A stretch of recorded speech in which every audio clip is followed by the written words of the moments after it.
میری شادی کو 5 ماہ ہونے والے تھے۔ میں اپنے گھر میں بہت خوش و خرم تھی۔ میری شادی بہت اچھے گھرانے میں ہوئی۔ میرے خاندان میں 5 افراد تھے، میری ساس، سسر، شوہر اور نند اور میں۔ میری ساس اور سسر دونوں ہی بہت زیادہ ماڈرن تھے۔ عمر کے اس حصے میں بھی وہ ابھی تک تندرست اور توانا اور جوان نظر آتے تھے۔ ان کو دیکھ کر کوئی بھی پہلی نظر میں دھوکا کھا سکتا تھا۔ یہ جوان بچوں کے ماں باپ ہوں گے۔ میں نے جب پہلی بار اپنے ساس سسر کو دیکھا تھا تو اسی طرح حیران ہو گئی۔ مجھے یقین نہیں آتا تھا کہ کوئی انسان اپنے آپ کو اس قدر فٹ کیسے رکھ سکتا ہے، لیکن اس گھر میں آنے کے بعد مجھے پتا چلا کہ اس گھر کے افراد اپنا بہت خیال رکھتے ہیں، اپنے آپ کو تندرست اور فٹ بنانے کی ہر وقت تگ و دو میں رہتے ہیں۔ ان سب کو دیکھ کر میں نے بھی خود کو ویسے ہی بنانے کا ارادہ کیا۔ میں اپنے کپڑوں کا خاص خیال رکھنے لگی۔ میں چاہتی تھی جس طرح میری ساس خوبصورت اور دلکش لگتی ہے میں بھی بالکل ویسے ہی دکھوں۔ میں اپنی کوششوں میں بہت حد تک کامیاب ہو گئی تھی۔ میں نے اس بات کو نوٹ کیا تھا کہ سبھی میری پرسنالٹی کی وجہ سے مجھے سراہنے لگے تھے اور میرے لیے یہ بات بہت خوشی کا باعث تھی۔ ایک دن میں کچن میں کھانا بنا رہی تھی تو ایک عورت ہمارے گھر آئی۔ اس کی بوسیدہ کپڑوں کو دیکھ کر مجھے اس پر بہت رحم آیا۔ گھر میں کوئی بھی نہیں تھا۔ میں نے اس سے پوچھا کہ آپ کو کس سے ملنا ہے، تو عورت نے جو انکشاف کیا اس کی بات سن کر میں بہت زیادہ حیران ہو گئی۔ اس عورت نے مجھ سے کہا، ارے بیٹا، میں تمہاری ساس کی دوست ہوں اور انہی سے ملنے آئی ہوں۔ میں نے اس کی جانب تنقیدی نگاہ سے دیکھا اور حیرانگی سے پھر پوچھا، کیا واقعی آپ ان کی دوست ہیں؟ تو اس نے مجھ سے کچھ نہیں بولا، سر ہلا دیا، لیکن مجھے اندر سے ڈر بھی لگ رہا تھا کہ یہ کہیں کوئی لٹیری نہ ہو اور میرے گھر کو لوٹ نہیں نہ آئی ہو، کیونکہ شکل سے یہ بالکل بھی میری ساس کی دوست نہیں لگ رہی تھی۔ آج کل ویسے بھی خبروں میں بہت زیادہ گردش تھی، لٹیرے گھروں میں گھس کر گھروں کو لوٹ رہے تھے۔ اسی بات نے مجھے بہت پریشان کیا۔ میں نے گھبرا کر اس عورت کو کہا، آپ یہاں سے چلی جائیں، جب میری ساس آئے گی تو آپ ان سے ملنے کے لیے آ جانا۔ میری بات سن کر وہ بہت پریشان ہو گئی اور کہنے لگی، بیٹا آپ کی ساس کس وقت گھر آئے گی؟ مجھے نہیں پتا تھا کہ میری ساس کس وقت گھر لوٹیں گی۔ میں نے اس عورت کو ایسے ہی کہہ دیا تو اس انجان عورت نے مجھے کہا کہ میری دوست تھوڑی دیر تک آ جاتی ہے تو میں اس کا انتظار کر لیتی ہوں، کیونکہ مجھے اس سے بہت ضروری کام ہے۔ میں اب دل میں اور بھی زیادہ پریشان ہو چکی تھی، لیکن میں اپنے چہرے سے کچھ بھی ظاہر نہیں ہونے دینا چاہتی تھی اور اپنے کام میں مگن رہی اور اسے بھی بیٹھنے کا اشارہ کر دیا۔ وہ بھی میرے پاس کچن میں ہی کرسی پر بیٹھ گئی۔ تقریباً 2 گھنٹوں تک وہ انجان عورت وہیں بیٹھی رہی اور میں بھی اپنے کام میں لگی رہی۔ اسی وقت میرے شوہر کا فون آیا اور اس نے کہا، اگر بازار سے کچھ چاہیے تو بتا دو، میں گھر آ رہا ہوں اور میرے ساتھ ابو بھی ہیں۔ میں نے اپنے شوہر کو کہا، مجھے کوئی کام نہیں ہے، اور پھر 1-2 اور باتوں کے بعد انہوں نے فون بند کر دیا۔ اس انجان عورت نے مجھ سے پوچھا، کیا تمہاری ساس کا فون تھا؟ میں نے کہا، نہیں، میرے شوہر کا فون تھا۔ وہ بتا رہے تھے کہ وہ اور میرے سسر کچھ ہی دیر میں گھر آنے والے ہیں۔ یہ سن کر اس عورت نے ہاں میں سر ہلایا اور کہا، بہت دیر ہو گئی ہے، اب تک میری دوست نہیں آئی، میں ایسا کرتی ہوں ابھی چلی جاتی ہوں، پھر واپس آؤں گی۔ میں نے کہا، ٹھیک ہے، لیکن جاتے جاتے اس نے اپنی ایک بات سے مجھے بہت زیادہ حیران و پریشان کر دیا۔ اس انجان عورت نے مجھے کہا، بیٹا یہاں پر احتیاط سے رہنا۔ کافی دیر تک تو مجھے اس کی بات کا مطلب سمجھ ہی نہیں آیا۔ میں سوچتی رہی لیکن پھر اپنے کام میں مگن ہو گئی۔ بڑی بزرگ عورتیں اکثر ایسی باتیں کہہ دیتی ہیں۔ اس انجان عورت کی بات کو رد کر دیا۔ شام کے وقت ہم سب لوگ کھانا کھا رہے تھے۔ میری نند کھانا کھانے کے لیے نہیں آئی۔ میری ساس نے مجھے کہا، جاؤ بیٹا جا کر دیکھو وہ کیوں نہیں آئی ہے کھانے کے لیے۔ میں اپنی نند کے کمرے کی جانب گئی۔ میری نند کا نام زینت تھا۔ اس کے کمرے کا دروازہ اندر سے بند تھا۔ میں نے 1-2 بار دستک دی لیکن دروازہ نہ کھلا۔ میں بہت پریشان ہو گئی۔ میں نے اپنی نند کو گھبرائی ہوئی آواز میں پکارا اور کہا، زینب تم ٹھیک ہو؟ میری نند نے کوئی جواب نہ دیا۔ میں واپس جانے ہی لگی تھی کہ مجھے کمرے سے رونے کی آوازیں آنے لگی۔ میں نے سنا کہ میری نند ہچکیاں لے کے رو رہی تھی۔ میں نے دوبارہ بہت پیار سے کہا، زینب کیا مسئلہ ہے؟ مجھے بتاؤ، خدا کے لیے دروازہ تو کھولو، میں پریشان ہو رہی ہوں۔ میری بات سن کر میری نند نے دروازہ کھول دیا۔ اس کی حالت بہت خراب تھی، رو رو کر آنکھیں سو چکی تھی، آنکھوں کے نیچے ہلکے تھے اور بال بھی بکھرے ہوئے تھے۔ وہ دروازہ کھول کر دوبارہ اپنے بستر پر جا کر بیٹھ گئی۔ میں نے اس کے کمرے پر ایک نگاہ دوڑائی۔ کمرے کی ہر چیز بکھری پڑی تھی، ڈریسنگ کا سارا سامان زمین بوس تھا۔ کمرے سے نگاہ ہٹا کر میں نے اپنی توجہ زینب کی جانب کی۔ بہت پیار سے اس کے بال سوار کر میں نے پوچھا، زینب کیا ہوا ہے؟ یہ کیا حالت بنا رکھی ہے آپ نے؟ تو اچانک سے میرے گلے لگ کر زاروں قطار رونا شروع ہو گئی۔ میں بہت گھبرا گئی۔ میں نے اسے دلاسا دیا، پھر اس کو خود سے الگ کر کے پانی کا گلاس پلایا اور دوبارہ استفسار کیا، لیکن اس نے مجھے کچھ نہیں بتایا اور مجھے کہنے لگی بھابھی آپ میرے لیے دعا کیجیے گا، اگر امی پوچھیں تو انہیں کہنا میری طبیعت ٹھیک نہیں ہے، اس لیے میرا دل نہیں چاہ رہا تھا کھانا کھانے کو۔ میں نے بھی اس پر کوئی زور زبردستی نہیں کی اور اس کو ایک بار پھر سے نہ رونے کی تلقین کر دی۔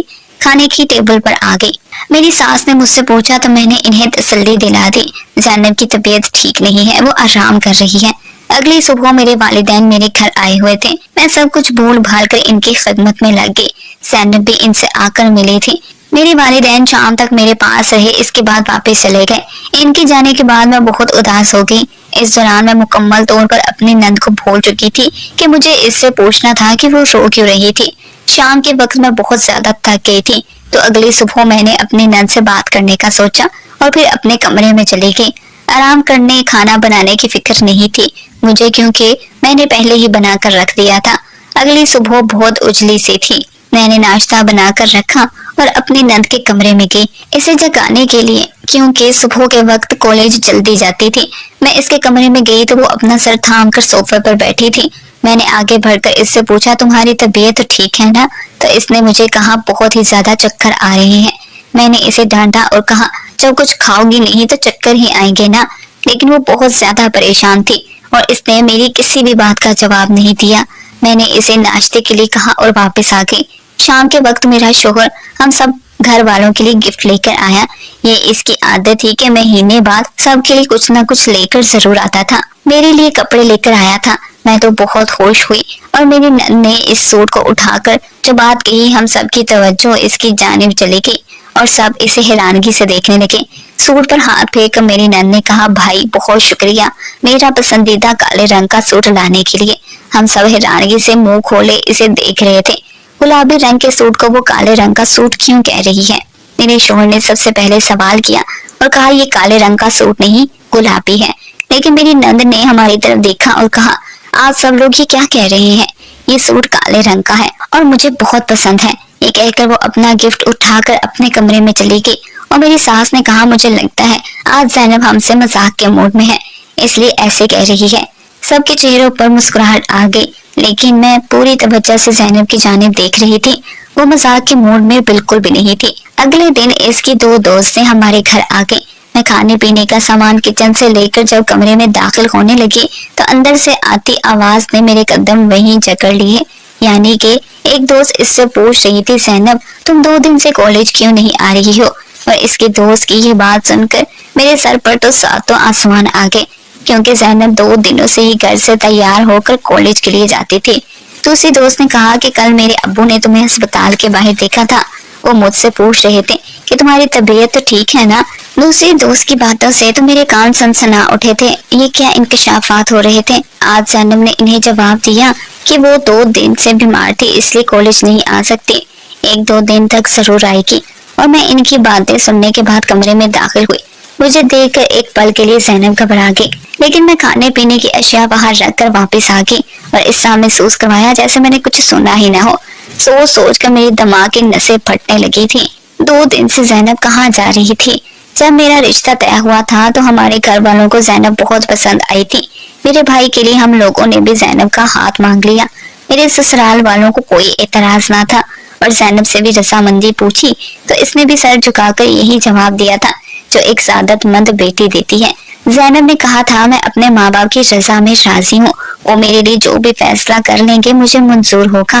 ہم سب لوگ بہت خوش ہوئے تھے۔ میری شادی طے کر دی گئی اور زینب کی شادی اس کی تعلیم کے بعد ہوئی تھی، اور اب مجھے یہ فکر ستانے لگی تھی کہ کہیں زینب کچھ غلط نہ کر رہی ہو اپنے ساتھ۔ کم عمری میں انسان بہت ساری غلطیاں کر جاتا ہے۔ ان سب کو سوچ کر مجھے کچھ گھبراہٹ بھی ہونے لگی۔ مجھے یہ بھی سمجھ نہیں آ رہا تھا کہ میں کس سے بات کروں، شوہر سے یا ساس سے۔ میں نے 2-3 دفعہ ساس سے بھی بات کرنے کی کوشش کی، لیکن میری ہمت ہی نہیں ہوئی کہ میں انہیں کیسے بتاؤں کہ ان کی بیٹی 2 دن سے کالج نہیں گئی، جبکہ گھر سے وہ کالج کے لیے نکلتی ہے۔ میں کوئی دھکیانوسی خیالات کی مالک نہیں تھی، لیکن مجھے حقیقتاً پریشانی نے آن گھیرا تھا۔ میں نے اپنے دل میں ارادہ کر لیا کہ میں ایک بار زینب سے بات کروں گی اور اس کے بعد گھر میں سے کسی اور سے۔ میں اس کی دوستوں کے جانے کا انتظار کرنے لگی۔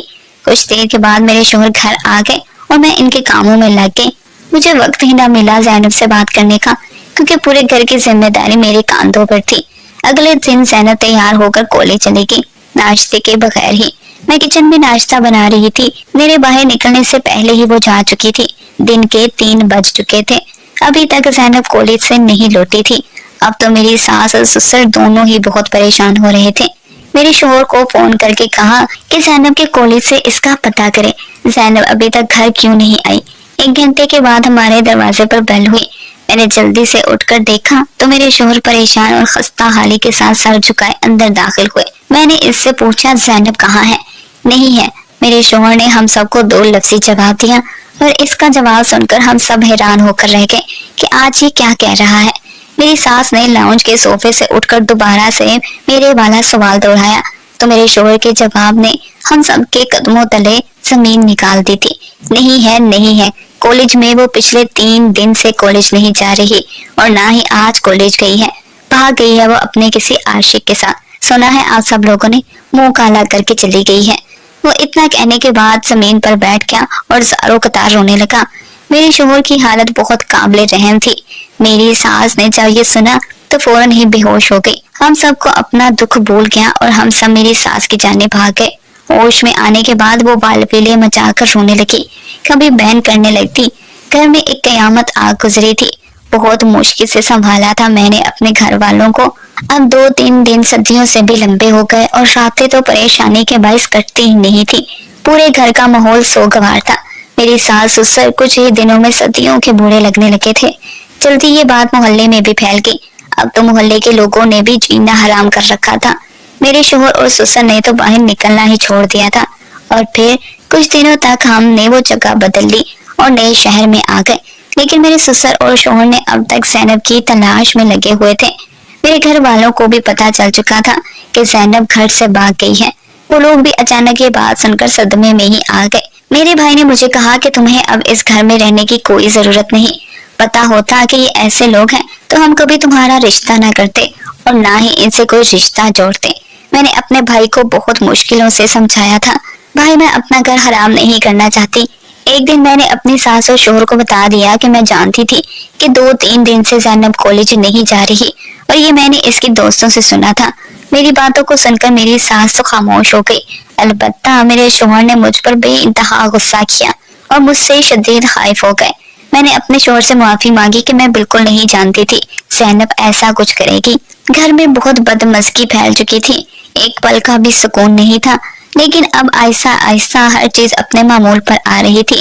گھر کا ماحول پہلے کی طرح ہونے لگا تھا، پرسکون سا۔